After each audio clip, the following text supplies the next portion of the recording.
I'm Robert, 30M, and I've been divorced from my ex-wife Sarah, 29F, for about 2 years now. We have 2 kids together, a 6-year-old son, Jake, and a 4-year-old daughter, Brittany. Sarah and I met in college when we were both 19. We were young and in love, and things moved quickly. We got married right after graduation at 22. The first few years were great. We both landed good jobs, me as a software engineer and Sarah as a high school English teacher. We bought a house in the suburbs and started talking about having kids. Jake came along when we were 24, and Brittany followed 2 years later. But things started to change after Brittany was born. Sarah struggled with postpartum depression and quit her teaching job to stay home with the kids. I supported her decision, thinking it was temporary. But as months turned into years, Sarah showed no interest in returning to work. Our relationship became strained. We argued constantly about money and childcare. Sarah complained that I worked too much and didn't help enough at home. I felt frustrated that I was shouldering all the financial burden while she spent her days at yoga classes and coffee dates with friends. Looking back, I can see we were both at fault. I buried myself in work to avoid the tension at home. Sarah felt isolated and resentful. We stopped communicating and drifted apart. When Brittany was 2, Sarah told me she wanted a divorce. I was shocked but not entirely surprised. We tried counseling for a few months, but our hearts weren't in it. We finally decided to end things as amicably as possible for the kids' sake. The divorce wasn't great, but we managed to keep things civil. Sarah got primary custody, with me having the kids every other weekend and one evening during the week. This arrangement made sense at the time since Sarah was still a stay-at-home mom and I worked long hours. As part of our settlement, I agreed to pay a significant amount in child support and alimony each month. It's nearly 40% of my take-home pay. I wasn't thrilled about it, but I wanted to make sure my kids were taken care of. Sarah's lawyer argued that she had sacrificed her career to raise our children, so she deserved support while she got back on her feet. For the first year after the divorce, things seemed to be going okay. Sarah and I didn't talk much except about the kids, but that was fine with me. The kids seemed happy and well-adjusted when they were with me. Jake was doing well in school, and Brittany was her usual bubbly self. But about 6 months ago, I started noticing some odd things. Jake mentioned that they were eating a lot of frozen dinners and fast food at Sarah's house. He complained that he missed the home-cooked meals Sarah used to make. Brittany whined that her shoes were too small, but Sarah kept saying she couldn't afford new ones. This didn't make sense to me. With the amount I was paying in support, Sarah should have had plenty of money for groceries and basic necessities for the kids. I tried talking to her about it, but she brushed me off. She said the kids were exaggerating and that everything was fine. I wasn't totally convinced, but I didn't want to push it and risk messing up our co-parenting relationship. Then last month, Jake left his tablet at my house after a weekend visit. He asked me to bring it to school for him the next day. I agreed, but when I picked it up, I noticed it was unlocked. I know I shouldn't have looked, but something made me open his recent photos. What I saw left me stunned. There were dozens of pictures of Sarah and some guy I'd never seen before. They were clearly a couple, hugging, kissing, hanging out with my kids. That itself wasn't a huge deal. We're divorced, she can date. But what shocked me were all the pictures of them at fancy restaurants, on vacations, wearing expensive clothes and jewelry. I scrolled back through months of photos. Trips to Hawaii, Disney World, skiing in Colorado. Designer bags, new cars. There were selfies of Sarah and this guy on a yacht, at exclusive clubs, at what looked like high-end charity events. Meanwhile, my kids were wearing too small shoes and eating microwave dinners. I was furious. I immediately called my lawyer and showed him the photos. He agreed it looked like Sarah was misusing the child support and possibly committing fraud. He advised me to gather more evidence before confronting her. Over the next few weeks, I dug deeper. I had my lawyer subpoena Sarah's bank records. What we found was even worse than I imagined. Sarah had been funneling almost all the child support money into a separate account. She was spending less than 20% of it on the kids. The rest was going to lavish vacations, shopping sprees, and gifts for her boyfriend. To make matters worse, I discovered that Sarah had actually gotten a job about 6 months after our divorce. She was working as a marketing coordinator for a local company, making a decent salary. But she never reported the income, so I was still paying alimony based on her being unemployed. Between that and the child support, she was raking in over $100,000 a year tax-free. I was livid. All this time I'd been working overtime and living in a tiny apartment to make those support payments. I'd canceled my gym membership, stopped going out with friends, even sold my car and started taking the bus to work. I thought I was sacrificing for my kids, but Sarah was using them as her personal piggy bank. The more I looked into it, the worse it got. Sarah had opened credit cards in Jake's name and maxed them out. She'd borrowed money from Brittany's college fund to pay for a luxury spa weekend. She'd even convinced my parents to loan her money for supposed medical bills for the kids, bills that never existed. My lawyer advised me to stop payments immediately and file for full custody. He said we had a strong case for fraud and misuse of child support. I agreed and we filed the paperwork last week. Sarah found out yesterday when she was served with the court documents. She showed up at my apartment screaming and crying. She said I was trying to steal her kids and ruin her life. I told her she did that to herself by stealing from our children. She begged me to reconsider, saying she'd pay it all back. I told her it was too late, I couldn't trust her anymore. She tried to guilt me by saying the kids would suffer without her. I pointed out that they were already suffering because of her selfish choices. Finally, she threatened to tell everyone I was abusive if I didn't drop the case. I laughed and told her to go ahead, I had mountains of evidence proving she was the abusive one. She stormed off, but I'm sure this is just the beginning of the fight. I know stopping support payments might hurt my kids in the short term. But I truly believe they'll be better off with me in the long run. Sarah has shown she can't be trusted to put their needs first. I've already started looking for a bigger apartment so the kids can live with me full time.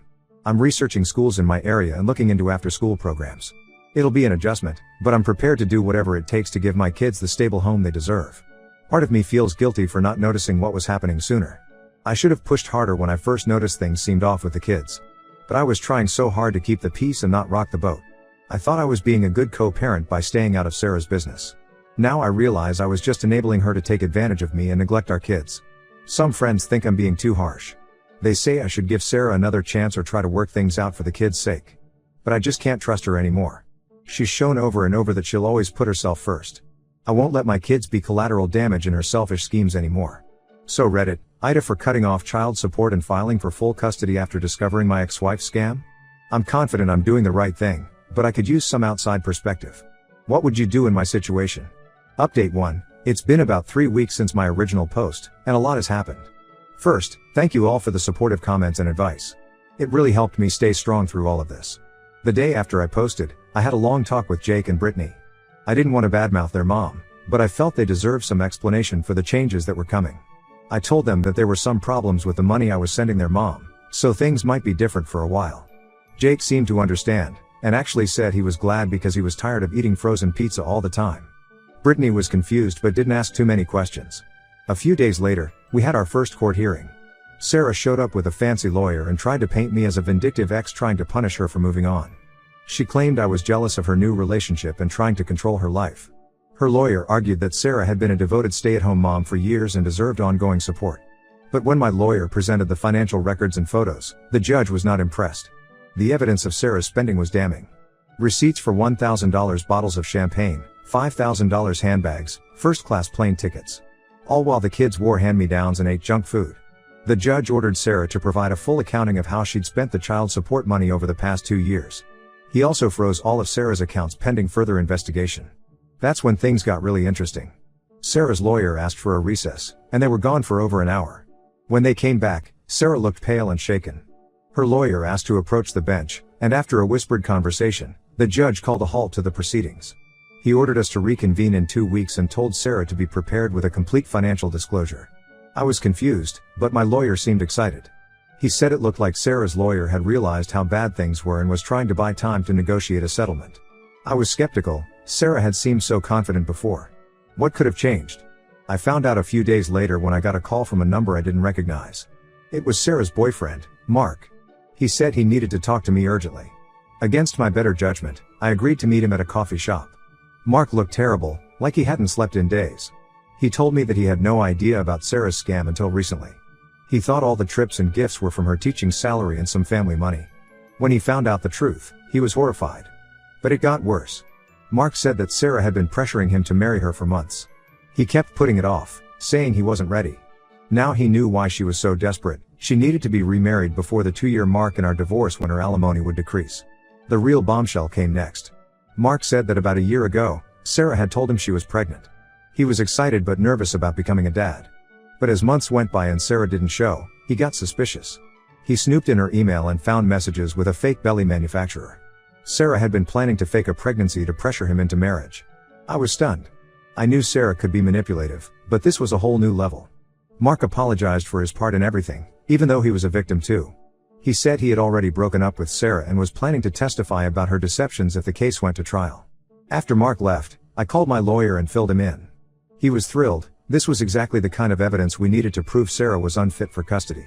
He said with Mark's testimony, we had a good shot at getting full custody and possibly even criminal charges against Sarah for fraud. I felt vindicated but also sad. How could the mother of my children have turned into such a monster? I wondered if there were warning signs I'd missed during our marriage. The next week was a whirlwind. My lawyer deposed Mark and gathered statements from several of Sarah's friends who had suspected something was off. We also got records from Sarah's job showing she'd been employed for over a year while collecting unemployment and alimony. 2 days before our next court date, I got a call from Sarah. She was sobbing, begging me to call off the lawyers. She said she'd sign over full custody and pay back every penny if I'd just drop the fraud charges. I told her it was too late for that. She'd made her choices and now she had to face the consequences. The day of court arrived, and I was nervous but determined. But when we got there, Sarah and her lawyer were nowhere to be found. After waiting an hour, the judge was furious and issued a bench warrant for her arrest. It's been radio silence from Sarah since then. Her apartment is cleaned out, and none of her friends know where she is. The police are looking for her, but so far no luck. I have temporary full custody of the kids now. They're confused and upset about their mom disappearing, but I'm doing my best to keep things stable for them. Jake is angry and acting out at school. Brittany keeps asking when mommy is coming home. It breaks my heart that I don't have answers for them. My parents have been a huge help, coming to stay with us and helping care for the kids. They feel terrible for believing Sarah's lies and giving her money. They're trying to make it up to the kids now with lots of love and attention. I'm still in shock about everything that's happened. I never imagined Sarah could be capable of such elaborate deceptions. I'm angry at her for stealing from our kids, but mostly I'm sad for them. They deserve so much better. I don't know what's going to happen next, but I'm committed to giving my kids the stable, loving home they need. I've enrolled Jake in counseling to help him process his anger. I'm looking into preschools for Brittany so she can socialize with other kids her age. Financially, things are tight without Sarah's income, but we're managing. I'm working with a financial advisor to try to recoup some of the stolen money and start rebuilding the kids' college funds. It'll take time, but I'm determined to give them the future they deserve. Thank you all again for your support through this crazy situation. I'll update again when there are new developments. Update 2. It's been about 2 months since my last update, and the saga continues. Sarah is still missing, but a lot has happened. About a week after Sarah disappeared, I got a call from her sister, Amy. Amy and I were never close, and she sided with Sarah in the divorce. So I was surprised to hear from her. She said she had just gotten back from a trip abroad and had no idea what was going on. When she couldn't reach Sarah, she started asking around and heard rumors about the court case and fraud charges. I filled Amy in on everything that had happened. She was quiet for a long time, then said there was something I needed to know. She asked if she could come over to talk in person. When Amy arrived, she looked terrible, like she hadn't slept in days. She sat down and took a deep breath, then dropped a bombshell. Sarah and I hadn't been able to conceive naturally. Our kids were born through IVF. Or so I thought. Amy said that Sarah had confided in her years ago that she had cheated on me right before we started trying for kids. When she found out she was pregnant, she lied and said the IVF had worked. She did the same thing 2 years later with Brittany. I felt like I'd been punched in the gut. The kids I'd raised and loved for years might not even be mine. Amy said she had urged Sarah to tell me the truth, but Sarah always found excuses not to. Amy felt guilty for keeping the secret but didn't want to blow up our family. I was reeling. Part of me didn't want to believe it. But it explained so much, why the kids didn't really look like me, why Sarah had been so insistent on using a particular fertility clinic that was out of network for our insurance. I asked Amy if she knew who the real father was. She said Sarah had never told her, but she suspected it was Sarah's college ex-boyfriend, Chris. Apparently he and Sarah had stayed in touch over the years, and he conveniently moved to our city right around the time we started trying for kids. I thanked Amy for finally telling me the truth. She left, and I spent the next few hours alternating between rage and despair. I loved Jake and Brittany so much, how could they not be mine? But I knew I needed to find out for sure. The next day, I called my lawyer. He said that given everything else Sarah had done, paternity fraud wouldn't surprise him. He advised me to get DNA tests done right away. I agonized over how to handle it with the kids. They were already dealing with so much upheaval. Jake was old enough that he'd probably remember the test, but I hoped Brittany was young enough that she wouldn't. In the end, I told Jake that the doctor needed to do a special test to make sure we were healthy. He was scared of needles, but I promised him ice cream after if he was brave. Brittany was easier, she barely noticed when the nurse swabbed her cheek. The wait for results was agonizing. I swung between hoping they were mine and almost wishing they weren't, like it would justify all of Sarah's other lies somehow. Finally, after what felt like years, I got the call from the lab. I steeled myself for bad news. But to my shock and relief, the tests confirmed that both kids are biologically mine. I broke down crying. All the stress and fear of the past months came pouring out. My kids were mine. Sarah may have lied about everything else, but at least she hadn't taken that from me. I called Amy to let her know. She was stunned. She swore Sarah had told her she cheated. We realized Sarah's web of lies went even deeper than we thought. She had manipulated everyone around her for years. Meanwhile, the police were still searching for Sarah. They managed to trace her to Mexico, but the trail went cold there. My lawyer said that even if they find her, extradition could be complicated. For now, I'm focused on rebuilding our lives. Jake and Brittany are in therapy to deal with their mom's disappearance. I'm in therapy too, trying to process everything that's happened. I've had to explain more to the kids about why their mom left. Jake is angry and says he hates her. Brittany still cries for her sometimes. It's hard, but I'm trying to be honest with them in an age-appropriate way. I'm still angry at Sarah for all her lies and manipulation. But mostly I'm grateful that Jake and Brittany are mine and that they're safe with me now. Whatever happens with Sarah, I know we'll get through it together. Update 3, it's been 6 months since everything blew up with Sarah, and life has finally started to settle into a new normal. The biggest news is that Sarah was finally caught. She had fled to Belize and was living under an assumed name. Apparently she had blown through most of the money she stole on a lavish lifestyle there. She was arrested trying to use a fake passport to fly to Europe. The extradition process took a while, but Sarah is now back in the US and facing multiple felony charges. My lawyer says she's looking at serious prison time for the fraud, theft, and flight to avoid prosecution. I've struggled with how to handle this with the kids. They knew their mom had done something bad and run away, but I hadn't told them all the details. Now that she's back, I've had to explain more. It's been really hard on them, especially Jake, who's old enough to understand most of it. We're all still in therapy, which has been helpful. The kids are processing their anger and sadness at their mom's betrayal. I'm working through my own issues from the years of gaslighting and manipulation. Sarah's parents finally reached out to me. They had been backing her story at first, but now they realize the extent of her lies. They apologized for believing her over me and asked to be part of the kids' lives again. I'm cautiously allowing short, supervised visits for now. Financially, things are looking up. The court ordered Sarah to repay all the stolen child support and alimony. My lawyer doubts I'll ever see most of that money, but they did seize and sell her car and some expensive jewelry to start paying it back. I've been awarded full custody of the kids. Sarah will be allowed supervised visits when she gets out of prison, but she has lost all parental rights. It's sad in a way, but I know it's for the best. The kids are doing better. They're back to their normal activities and have made new friends. Brittany still asks about her mom sometimes, but less often now. Jake is angry and says he never wants to see Sarah again. I'm trying to stay neutral and let him process his feelings. As for me, I'm slowly putting my life back together.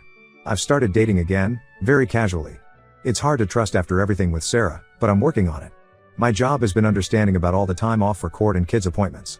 I still have moments of anger about everything Sarah put us through. But mostly I'm grateful that the kids and I are safe, healthy, and together. Whatever the future holds, I know we can handle it. Thank you all again for your support through this crazy journey. Your advice and kind words helped more than you know.